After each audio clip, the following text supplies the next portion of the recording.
स्वागत। आज हमारे सामने है एक बेहद प्राचीन और बहुत ही प्रभावशाली कथा, भगीरथ और गंगा के अवतरण की कहानी। हमारे पास इससे जुड़े कुछ कह सकते हैं अंश हैं जो इस पूरी घटना के अलग-अलग पहलुओं पर रोशनी डालते हैं। आज हम इन्हीं के आधार पर मतलब इन्हीं स्रोतों से इस पूरी यात्रा को समझने की कोशिश करेंगे। कहाँ से ये सब शुरू हुआ, राजा सगर के उस भव्य यज्ञ से लेकर फिर कैसे उनके हजारों पुत्रों का अंत हुआ और फिर कैसे पीढ़ियों की तपस्या के बाद स्वर्ग की नदी गंगा पृथ्वी पर आई। ये सिर्फ आप देखें तो एक कहानी नहीं है, इसमें कई गहरे संदेश छिपे हैं। तो चलिए इन स्रोतों में जरा गोता लगाते हैं और देखते हैं ये हमें क्या सिखाते हैं। बिल्कुल। ये कथा कर्म, तपस्या, फिर पीढ़ियों की जो जिम्मेदारी होती है और दैवीय हस्तक्षेप, इन सब विषयों का एक अद्भुत मिश्रण है। और दिलचस्प बात यह है कि अलग-अलग विवरणों में आपको थोड़े-थोड़े सूक्ष्म अंतर भी मिलेंगे। ये चीज कहानी को और भी मतलब परतदार बना देती है। देखते हैं हमारे पास जो जानकारी है वो क्या खास बताती है इस बारे में। कि अश्वमेध यज्ञ से हाँ। जैसा हम जानते ही है, अश्वमेध यज्ञ प्राचीन भारत में बहुत बड़ा अनुष्ठान था। हाँ, जिसे राजा अपनी क्या कहते हैं सार्वभौमिक संप्रभुता मतलब अपनी अनचैलेंज्ड सुप्रीमेसी साबित करने के लिए करते थे। एक तरह से ये शक्ति प्रदर्शन भी था। बिल्कुल, हाँ। और जाहिर है सगर का यज्ञ बहुत भव्य पैमाने पर हो रहा होगा। उनकी प्रतिष्ठा, उनकी शक्ति चारों दिशाओं में फैल रही थी। जी हाँ, और यहीं पर कहानी में एक अहम मोड़ आता है। देवताओं के राजा इंद्र वो सगर की इस बढ़ती शक्ति और यज्ञ की सफलता से कह सकते हैं चिंतित होते हैं। एक विवरण तो यहाँ तक इशारा करता है कि शायद इंद्र को ये डर था कि यज्ञ अगर सफल हो गया तो सगर कहीं स्वर्ग का सिंहासन ही न मांग ले। अच्छा, तो इंद्र ने ईर्ष्या में आकर या शायद अपना सिंहासन बचाने के डर से उस यज्ञ के पवित्र घोड़े को चुरा लिया। और ये कोई आम घोड़ा तो था नहीं। बिल्कुल नहीं, यज्ञ की सफलता उसी पर निर्भर थी। हाँ। और वो उसे सिर्फ चुराते नहीं हैं, जैसा कि विवरणों में जिक्र मिलता है, उसे ले जाकर पाताल लोक में छुपा देते हैं। पाताल लोक में? हाँ, यानी पौराणिक मान्यताओं के अनुसार पृथ्वी के नीचे जो लोक हैं उनमें से एक, जहां उसे ढूंढना लगभग नामुमकिन था। और छुपाते भी कहाँ हैं? ऋषि कपिल के आश्रम के पास, जो उस समय गहन समाधि में लीन थे। इंद्र का ये कदम अनजाने में ही सही घटनाओं की एक ऐसी श्रृंखला शुरू कर देता है जिसका असर सदियों तक रहता है। राजा सगर के लिए तो यह बहुत बड़ी समस्या हो गई। यज्ञ रुक गया, उनका मान सम्मान दांव पर था। तब वो अपने 60,000 पुत्रों को आदेश देते हैं, जाओ और उस घोड़े को ढूंढ कर लाओ, चाहे इसके लिए पूरी पृथ्वी क्यों न छान मारनी पड़े। 60,000 पुत्र? हाँ, 60,000। हाँ। ये संख्या ही अपने आप में इतनी महाकाव्यी लगती है ना। बिल्कुल। कुछ विवरण इसे प्रतीकात्मक भी मानते हैं। हो सकता है सगर की विशाल सेना या उनकी शक्ति का प्रतीक हो ये संख्या। हो सकता है। तो ये 60,000 पुत्र पूरे जोश और शायद थोड़े अहंकार के साथ घोड़े की खोज में निकल पड़ते हैं। हाँ, और वो पृथ्वी का कोना कोना छान मारते हैं। एक स्रोत तो इस बात पर जोर देता है कि उनकी खोज थोड़ी विनाशकारी भी थी। वो रास्ते में आने वाली हर बाधा को नष्ट करते जा रहे थे, जिससे पृथ्वी पर हाहाकार मच गया। आखिरकार वो पाताल लोक पहुंचते हैं और उन्हें घोड़ा ऋषि कपिल के आश्रम के पास दिखाई देता है।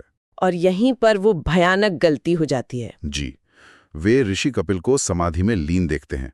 पास में घोड़ा बंधा है। बिना सोचे समझे वो मान लेते हैं कि यही तपस्वी चोर है। उन्होंने पता करने की कोशिश भी नहीं की। नहीं, वे न केवल ऋषि का अपमान करते हैं बल्कि शोर मचाकर, उन पर चिल्लाकर, आरोप लगाकर उनकी गहन तपस्या भंग कर देते हैं। ओह, इसका नतीजा तो बुरा ही होना था। बहुत बुरा। हमारे पास जो विवरण हैं वो साफ बताते हैं कि ऋषि कपिल, जिनकी बरसों की तपस्या भंग हुई थी, वो अत्यंत क्रोधित हो उठते हैं। वे अपनी आंखें खोलते हैं और कहा जाता है कि उनकी आंखों से एक ऐसी योग अग्नि निकलती है। योग अग्नि? हाँ, योग अग्नि। एक स्रोत इसे उनकी बरसों की संचित आध्यात्मिक ऊर्जा का विस्फोट बताता है, जो अपमान से क्रोधित होकर प्रकट हुई। और उस अग्नि ने सामने खड़े सभी 60,000 राजकुमारों को पल भर में जलाकर भस्म कर दिया। एक पल में 60,000 राजकुमार? जी हाँ, ये घटना दिखाती है कि तपस्या भंग करने का परिणाम कितना भयानक हो सकता है। यकीन नहीं होता। लेकिन कहानी यहाँ और उलझ जाती है ना, क्योंकि वो सब राख बन गए तो उनका विधिवत अंतिम संस्कार नहीं हो पाया। सही कहा। और हिंदू मान्यताओं के अनुसार बिना अंतिम संस्कार के आत्मा को मुक्ति नहीं मिलती।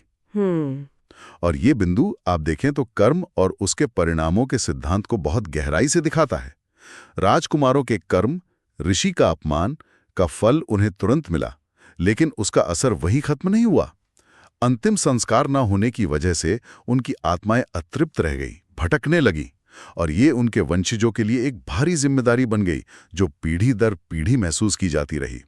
ये दिखाता है कि कर्मों का असर कितना गहरा और पीढ़ियों तक चलने वाला हो सकता है। बिल्कुल। तो समय बीतता गया, सगर वंश में कई पीढ़ियां आईं और गईं, लेकिन उन पूर्वजों की मुक्ति का सवाल जस का तस बना रहा। फिर जैसा कि सारे स्रोत एक मत से बताते हैं, इसी वंश में जन्म होता है राजा भगीरथ का। वे अपने पूर्वजों की इस दुर्दशा के बारे में जानते थे और उनके मन में गहरा दुख और एक जिम्मेदारी का भाव जागा। हाँ, भगीरथ सिर्फ एक राजा नहीं थे, वो एक महान आत्मा थे। उन्होंने अपने पूर्वजों की मुक्ति को ही अपने जीवन का एकमात्र लक्ष्य बना लिया, और वो ये समझते थे कि साधारण जल से उन आत्माओं का उद्धार नहीं हो सकता। उन्हें पवित्रता की पराकाष्ठा चाहिए थी, और वो थी स्वर्ग में बहने वाली देव नदी गंगा। तो भगीरथ ने एक लगभग असंभव सा लगने वाला संकल्प लिया। वो गंगा को स्वर्ग से पृथ्वी पर लाएंगे ताकि उनके पवित्र जल के स्पर्श से उनके पूर्वजों की राख पवित्र हो और उनकी आत्माओं को मुक्ति मिले। यहीं से कहानी का दूसरा और शायद सबसे महत्वपूर्ण अध्याय शुरू होता है। ये तपस्या और दृढ़ संकल्प की पराकाष्ठा है। सच में ये कोई आसान काम तो बिल्कुल नहीं था। जरा सोचिए, स्वर्ग की नदी को पृथ्वी पर लाना। बिल्कुल। भगीरथ ने राजपाट त्याग दिया, हिमालय में जाकर कठोर तपस्या शुरू कर दी। विवरण बताते हैं कि उनकी तपस्या हजारों वर्षों तक चली। अन्न जल त्याग कर पंचाग्नि तप, मतलब चारों ओर अग्नि और ऊपर सूर्य की गर्मी सहना, ऐसी कठिन साधनाएं की उन्होंने। केवल एक ही लक्ष्य था, ब्रह्मा जी को प्रसन्न करना। और उनकी इस अटूट तपस्या और दृढ़ संकल्प को देखकर आखिरकार सृष्टि के रचयिता भगवान ब्रह्मा प्रसन्न हुए। वे भगीरथ को दर्शन देते हैं और वरदान मांगने को कहते हैं। भगीरथ अपनी इच्छा बताते हैं कि माँ गंगा को पृथ्वी पर भेजने का वरदान दें। ब्रह्मा जी वरदान तो दे देते हैं, लेकिन साथ ही एक गंभीर चेतावनी भी देते हैं। जैसा कि एक स्रोत में खास तौर पर बताया गया है, ब्रह्मा समझाते हैं कि गंगा सिर्फ एक नदी नहीं है, वो एक प्रचंड शक्ति है। उनका वेग इतना ज्यादा है कि अगर वो सीधे स्वर्ग से पृथ्वी पर गिरी तो पृथ्वी उनके भार और वेग को सह नहीं पाएगी। वो या तो रसातल में धंस जाएगी या टुकड़े टुकड़े हो जाएगी। ओह, तो मतलब एक समस्या सुलझी तो दूसरी खड़ी हो गई। हाँ, इस विनाश को रोकने के लिए किसी ऐसे की जरूरत थी जो गंगा के इस अपार वेग को धारण कर सके, उसे नियंत्रण में ला सके। अब भगीरथ के सामने एक और बड़ी चुनौती। गंगा को लाने का वरदान तो मिल गया, पर पृथ्वी को बचाते हुए उन्हें उतारे कौन? तब ब्रह्मा जी ही उन्हें उपाय सुझाते हैं। केवल भगवान शिव ही हैं जिनमें ये शक्ति है, ये सामर्थ्य है। तो भगीरथ फिर से तपस्या में लीन हो जाते हैं। जी हाँ, इस बार भगवान शिव को प्रसन्न करने के लिए वे कैलाश पर्वत पर जाकर शिव की आराधना करते हैं। उनसे प्रार्थना करते हैं कि वो अपनी जटाओं में गंगा के वेग को धारण करें और पृथ्वी को विनाश से बचाएं। उनकी तपस्या इतनी सच्ची थी, उनका उद्देश्य इतना पवित्र था कि आशुतोष शिव, जो जल्दी प्रसन्न होते हैं, वो मान जाते हैं। ये कहानी का एक बहुत ही शक्तिशाली मोड़ है। जब मानवीय प्रयास अपनी सीमा पर पहुंचता है, तब दैवीय कृपा वो हस्तक्षेप करती है। और फिर वो अलौकिक क्षण आता है जिसका वर्णन सभी विवरणों में बड़े आश्चर्य के साथ किया गया है। ब्रह्मा जी के कहने पर गंगा पूरे वेग और अपने दिव्य स्वरूप के साथ स्वर्ग से पृथ्वी की ओर उतरना शुरू करती हैं। उनका वेग इतना प्रचंड था कि देवता भी डर गए। लेकिन भगवान शिव तैयार थे। वो हिमालय की चोटी पर खड़े थे और उन्होंने अपनी विशाल जटाओं को फैला दिया। जैसे ही गंगा का वो तीव्र प्रवाह नीचे आया, वो शिव की जटाओं में समा गया। कुछ विवरण तो ये भी कहते हैं कि गंगा अपनी पूरी शक्ति के साथ शिव की जटाओं के जाल में जैसे खोसी गई, उन्हें बाहर निकलने का रास्ता नहीं मिला। शिव ने उनके अहंकार को नियंत्रित किया। जरा कल्पना कीजिए इस दृश्य की। एक पूरी दिव्य नदी जो पृथ्वी को नष्ट कर सकती थी, वो शिव की जटाओं में समा गई। ये तो सचमुच विस्मयकारी है। लट से उन्होंने गंगा को एक नियंत्रित, एक सौम्य धारा के रूप में पृथ्वी पर बहने दिया। ये दिखाता है कि शिव केवल संहारक ही नहीं, बल्कि महान नियंत्रक और संरक्षक भी हैं। उन्होंने गंगा की विनाशकारी क्षमता को पृथ्वी के लिए जीवनदायिनी शक्ति में बदल दिया। एक स्रोत इसे ब्रह्मांडीय संतुलन का प्रतीक मानता है, जहां प्रचंड ऊर्जा को सृजनात्मक रूप दिया गया। वाओ! तो पृथ्वी पर आने के बाद गंगा भगीरथ के पीछे पीछे चलने लगी। हाँ, भगीरथ आगे आगे शंख बजाते हुए रास्ता दिखाते चलते हैं और गंगा की पवित्र धारा उनके पीछे पीछे बहती हुई उस स्थान की ओर बढ़ती है जहां उनके पूर्वजों की राख पड़ी थी। ये यात्रा भी अपने आप में अद्भुत रही होगी। जहां जहां से गंगा गुजरी वो भूमि पवित्र होती गई। बिल्कुल। और अंततः भगीरथ गंगा को लेकर उस स्थान पर पहुंचते हैं। जैसे ही गंगा का पवित्र जल उन 60,000 राजकुमारों की राख के ढेर को छूता है, एक चमत्कार होता है। विवरणों के अनुसार उन सभी अतृप्त आत्माओं को तत्काल मुक्ति मिल जाती है। वे दिव्य रूप धारण करके स्वर्ग लोक चले जाते हैं। आखिरकार भगीरथ की वर्षों की तपस्या, उनका संकल्प, उनकी पीढ़ियों का इंतजार सब सफल हो गया। जी, ये कहानी का चरम बिंदु है।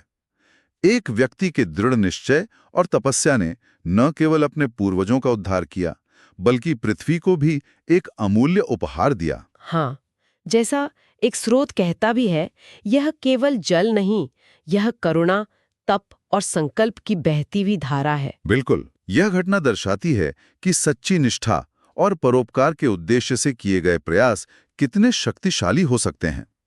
ये मानवीय क्षमता और देवीय कृपा का एक अद्भुत संगम है। गंगा का पृथ्वी पर आना सिर्फ एक पौराणिक घटना नहीं रही, ये तो भारत की संस्कृति, आध्यात्मिकता और यहाँ तक कि भूगोल का भी अभिन्न अंग बन गया। तो इन स्रोतों के माध्यम से हमने देखा कि कैसे एक राजा के यज्ञ से जुड़ी ईर्ष्या, फिर एक श्राप और पीढ़ियों के इंतजार के बाद एक व्यक्ति के असाधारण संकल्प और कठोरतम तपस्या ने न केवल हजारों आत्माओं को मुक्ति दिलाई, बल्कि स्वर्ग की नदी को धरती पर उतारा। ये कहानी वाकई कर्मफल, तप की शक्ति और दैवीय अनुकंपा की एक अनूठी गाथा है। निश्चित रूप से ये हमें सोचने पर मजबूर करती है कि हमारे कर्मों का प्रभाव कितना दूरगामी हो सकता है और सच्ची लगन और नेक इरादे से क्या कुछ हासिल नहीं किया जा सकता। साथ ही ये प्रकृति और दिव्यता के बीच के गहरे रिश्ते को भी उजागर करती है। गंगा आज भी सिर्फ एक नदी नहीं है, करोड़ों लोगों के लिए वो माँ है, मोक्षदायिनी है। ये कहानी उस विश्वास की जड़ है। और जाते जाते एक विचार छोड़ जाते हैं जिस पे शायद हम सब सोच सकते हैं। भगीरथ का जो प्रयास था वो सिर्फ अपने पूर्वजों की मुक्ति तक ही सीमित नहीं था। उनके तप का फल तो पूरी मानवता को मिला, एक जीवनदायिनी नदी के रूप में। तो ये कहानी व्यक्तिगत जिम्मेदारी और सामूहिक कल्याण के बीच के संबंध के बारे में क्या कहती है? आज के युग में जहां हम अक्सर तात्कालिक लाभ और व्यक्तिगत सफलता पर ही ध्यान देते हैं, भगीरथ जैसी पीढ़ियों की भलाई सोचने वाली दूरदृष्टि और समर्पण का क्या महत्व हो सकता है? इस पर जरूर सोचिएगा।